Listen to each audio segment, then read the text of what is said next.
I was driving back. That afternoon was a wonderful day. I hit some golf balls and I went to FitWorks. I worked out as on my way back to drive back to Bethel. And as I went through Amelia, I stopped and got some vitamins and I got some free samples over there. It felt terrific. I got to Bethel and I made a right turn to go towards State Route 133 going south. And with about 200 yards of the light, with traffic light, which I could see, I felt a little bit upset. No pain or whatever, and suddenly within about 20 seconds, I was totally blacked out. That evening we were dispatched for a motor vehicle collision, car versus power pole, wires down.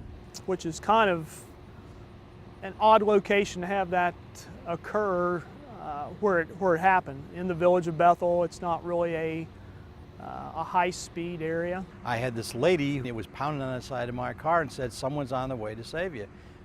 He was entrapped in his car.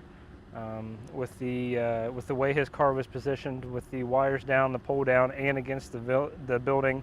First of all, we were going to have to cut him out of the car to get him out safely. And second of all, we're going to call for the helicopter. We collectively had decided that he was bleeding internally.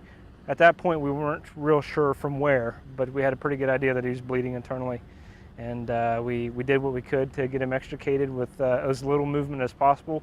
We didn't want to do anything that would be detrimental to his or make his condition worse. And got him in the ambulance. We stabilized him the best we could on the way to the landing zone, and then UC Air Carrier landed and they took over. And they called the right helicopter crew because I needed blood and plasma aboard. We're bringing blood products and plasma to the scene, which we're really blessed to be able to do thanks to our relationship with Hawksworth Blood Center.